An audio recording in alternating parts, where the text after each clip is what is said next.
Tottenham are flying. I just want people to be like, Tottenham are decent. Has anyone seen Tottenham Hotspurs? Chicken, the cockerel. Can you hear me, cockerel? And the Emirates has come alive because it's Arsenal 2, Tottenham 1. Leandro Trossard has put the Gunners in front. The trophy, second season. Can you hear me, trophy? Spurs conceded from a corner, an own goal going in off the luckless Dominic Solanke. It's Arsenal 2, Tottenham 1. You boys don't get your hands on that trophy. Seven Sister Station. It's who we are, mate. Yes, hello, good evening. Welcome to the Sports Bar. I'm Jason Gunn. Alongside me in the next 3 hours is Mr. Jermaine Pennant. Jammer, good evening. Good evening, mate. Do you want to get straight into it, Jammer? I mean, I was with you last night before. I mean, I don't want to know what you've been up to today. Right, let's just get straight into it, mate. Right, Cheers, let's get stuck into the North London derby. Absolutely. The best side won. I don't think anyone can argue with that Arsenal deserve to take 3 points. Yep. No, we watched the game in the first, I think, 20 minutes. I don't think Spurs crossed Arsenal's halfway line.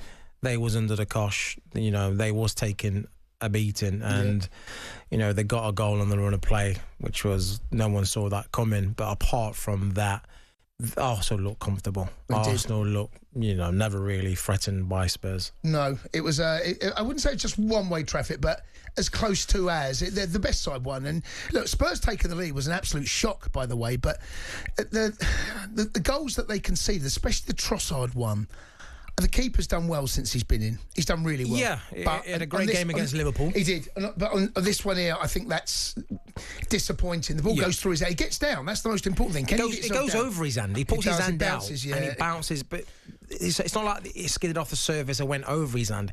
He misjudges where the ball is going to, you know, finish. Yeah. And that's goalkeeper's bread and butter end of the day.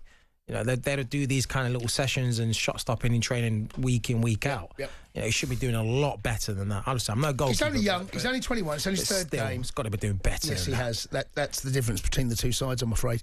If you're leaving the ground, 03717223344. As I mentioned, some other games in the Premier League. Everton got beaten at home by Aston Villa. Aston Villa now getting their season, it feels, slowly but surely back on track. They're just tucked in a point behind Manchester City, who currently sit 6th position, just behind Chelsea. They could have gone above Chelsea if they held on to those that 2-goal advantage against Brentford last night. Crystal Palace, if you're travelling back from Leicester, 2-0 victory there, and Leicester City look doomed, mate. I think it's just going to be a matter of time now between whoever joins them, Wolves, Ipswich or Everton. By the way, Palace have gone above Manchester United. Think about that for a second. Crystal Palace above Manchester United. We've touched on Newcastle, 3-0 victory. They move up in the 4th. They look as assured as anyone right now to get Champions League football. And we've already touched on the North London derby.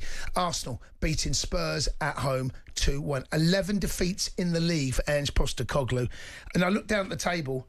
Ipswich Town, they've had 10. Ipswich have only had 10 defeats. Spurs have had 11. 03717 223344. Let's go and speak to Jack, who's a gooner. Jack, good evening. Welcome to the show. Hello, boys. You okay? All right, Jack. Were you at the game, Jack? No, I was at my mate's house watching it. I'm just driving back now. Yeah. Is your mate a gooner as well?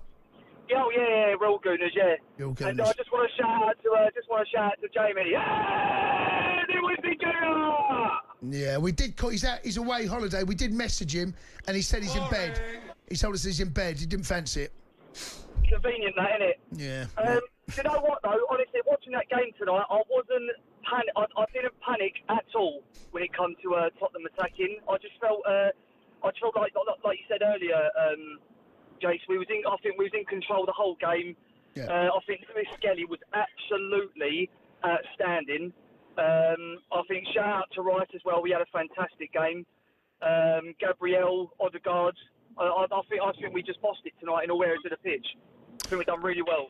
No, yeah, watching the game, I didn't think you was under a lot of pressure at all. But do you think, seeing this Spurs team, that it was only 2-1, and 2-1's a tricky lead? All they need is a fluke goal. It could have been a draw. Do you think that there's a little bit of concern that you not be able to put in, games like this to bed? Because against a better opposition, it could be a different scoreline. I mean, we had a couple of chances where I think Odegaard should have he should have put that chance away towards the end. But I mean, we've got to start. We've got to start putting games to bed like we did last year and the season before that. And I feel like Arsenal fans are repeating themselves a bit, but we do need an out goal scorer. Of course we do. It's that got another 2 goals tonight and an assist. I know a lot of gooners fancy us out. You can't afford him, man. I'm telling you that for nothing. No. I mean, he's I've been reading online that we was looking to get him in the summer now, but now we're saying apparently we can't afford him. But I personally, I think he's going to go Spain. He'll go Spain, Real Madrid or Barcelona, to be truthful. But he's worth every penny, that bloke. He's unbelievable. Jack, listen, appreciate the call. Congratulations, safe journey home. There he is, Jack the Gooner, happy boy, watching it with his mates. If you're watching it with your mates or watching it at the stadium or on TV, wherever you are, 03717223344, you are listening to the Sports with Dominic Solanke own goal. Slightly unlucky from his point of view, but Trossard scoring just before half-time. After Son Min, took the lead after 25 minutes. Spurs unexpectedly took the lead, but in the end, Arsenal, the better side, won. I want to get some thoughts on this from the Gooners as well. Before the game, every single Arsenal player came out with a shirt on with Gabriel Jesus' name at the top, number 9, and at the back said, "Stay strong, Gabby." What's that all about? Honestly, cringe FC, you lot. Just a bit of support for the team, mate. Come on. Tough injury, out for the season. No professional like seeing another professional be injured. Mikel Antonio nearly died in a car crash. Yeah. West Ham players didn't come out with things like that on his back. Although when Bowen scored, he lifted up his jersey, but that's a celebration, though, isn't it? Come out like that, I don't know. I felt a little bit cringe to me. I'd love to know what just who we are. Well, let's go and speak to Emilio, who is a Spurs fan. All right, Emilio, welcome to the show.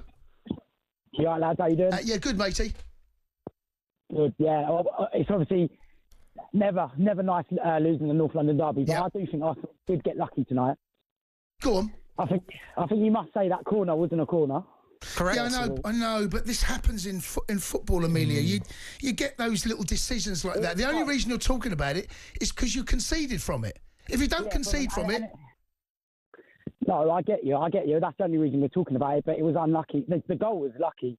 No, but defend it better. You know what Arsenal like on set pieces? Just defend it better. You could say the same thing about the Spurs goal with deflection off Partey, which you can say was lucky. You know, it happens. But at least it was a corner, James. Do you know what I mean? But a corner's part of the game, isn't it? So at the end of the day, it's a part of the game. You can't not take that away from it. And then the keeper does. You know, the keeper should do better for the second. And then other than that, I don't really think he had a. The best side won, though. We can agree on that, Emilio, right? No, yeah, I agree. I think the best side won, but I think if Nottingham Forest and Liverpool are looking at that tonight, they're not too worried about Arsenal. Do you know what I mean? Yeah, listen, Arsenal are not at their strongest. They've got injuries, of course, and the results of late have been not great. The performance have not been great, and they got this job done, but not convincingly. The Sports Bar with Jamie O'Hara and Jason Cundy, Monday to Thursday nights from 10 on AM, on DAB, via the talkSPORT app, and on your smart speaker. talkSPORT.